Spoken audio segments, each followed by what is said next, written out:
சுரண்டை ஸ்ரீ சிவகாம சுந்தரி அம்பிகா சமேத ஸ்ரீ வீரபாண்டீஸ்வரர் திருக்கோயில் சுரண்டை திருநெல்வேலி தென்காசி நெடுஞ்சாலையில் பாவோர்சத்திரத்திலிருந்து 9 கிலோமீட்டர் தொலைவிலும் அத்தியூத்து விளக்கில் இருந்து 13 கிலோமீட்டர் தொலைவிலும் அமைந்துள்ளது. அனுமன் ஆற்றில் வடகரையில் பாவோர்சத்திரம் பிரதான சாலையில் ஆலயம் அமைந்துள்ளது. ஆலயம் கிழக்கு நோக்கியது. இராஜ கோபுரம் இல்லை, காட்சி கோபுரம் அழகாக அமைத்துள்ளனர். முன் மண்டபத்தில் மகாகணபதி ஒரு புறமும் பாலமுருகன் ஒரு புறமும் அமைத்துள்ளார்கள். ஆலயம் உட்புறத்தில் பலிபீடம் கொடிமரம் உள்ளது. நந்தியம்பெருமாள் தனி மண்டபத்தில் உள்ளார். பிரதான மண்டபத்தில் துவாரபாலகர்கள் மேலும் தெற்கு நோக்கிய அம்பிகை சிவகாமி அம்பாள் நின்ற கோலத்தில் தனி கருவறையில் நின்று அருள் காட்சி தருகிறார். சுவாமி உள் மண்டபத்தில் விநாயகர் முருகன் உள்ளனர். கருவறையில் அருள்மிகு வீரபாண்டீஸ்வரர் கிழக்கு நோக்கி காட்சி அளிக்கிறார். தென் பிரகாரத்தில் 63 நாயன்மார்கள் தனி மண்டபத்தில் அமைக்கப்பட்டுள்ளனர். கோஷ்டத்தில் தட்சிணாமூர்த்தி தனி மண்டபத்துடன் உள்ளார்.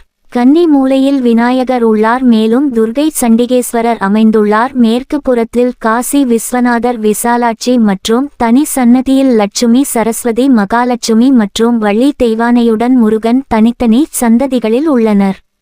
கிழக்கு புறத்தில் நவகிரகங்கள் மண்டபத்தில் உள்ளனர். மேலும் சந்திரன் சூரியன் அமைந்துள்ளனர். ஆலயம் 2022ஆம் வருடம் புனரமைக்கப்பட்டு பொலிவுடன் இருக்கிறது. நல்ல முறையில் பராமரித்து வருகிறார்கள். சுரண்டை ஸ்ரீ சிவகாம சுந்தரி அம்பிகா சமேத ஸ்ரீ வீரபாண்டீஸ்வரர் திருக்கோயில் சுரண்டை திருநெல்வேலி தென்காசி நெடுஞ்சாலையில் பாவோர்சத்திரத்திலிருந்து 9 கிலோமீட்டர் தொலைவிலும் அத்தியூத்து விளக்கில் இருந்து 13 கிலோமீட்டர் தொலைவிலும் அமைந்துள்ளது. அனுமன் ஆற்றில் வடகரையில் பாவோர்சத்திரம் பிரதான சாலையில் ஆலயம் அமைந்துள்ளது. ஆலயம் கிழக்கு நோக்கியது. இராஜ கோபுரம் இல்லை, காட்சி கோபுரம் அழகாக அமைத்துள்ளனர். முன் மண்டபத்தில் மகாகணபதி ஒரு புறமும் பாலமுருகன் ஒரு புறமும் அமைத்துள்ளார்கள்.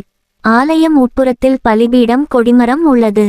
நந்தியம்பெருமாள் தனி மண்டபத்தில் உள்ளார். பிரதான மண்டபத்தில் துவாரபாலகர்கள் மேலும் தெற்கு நோக்கிய அம்பிகை சிவகாமி அம்பாள் நின்ற கோலத்தில் தனி கருவறையில் நின்று அருள் காட்சி தருகிறார். சுவாமி உள் மண்டபத்தில் விநாயகர் முருகன் உள்ளனர். கருவறையில் அருள்மிகு வீரபாண்டீஸ்வரர் கிழக்கு நோக்கி காட்சி அளிக்கிறார். தென் பிரகாரத்தில் 63 நாயன்மார்கள் தனி மண்டபத்தில் அமைக்கப்பட்டுள்ளனர்.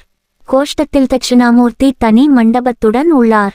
கன்னி மூலையில் விநாயகர் உள்ளார். மேலும் துர்கை சண்டிகேஸ்வரர் அமைந்துள்ளார்.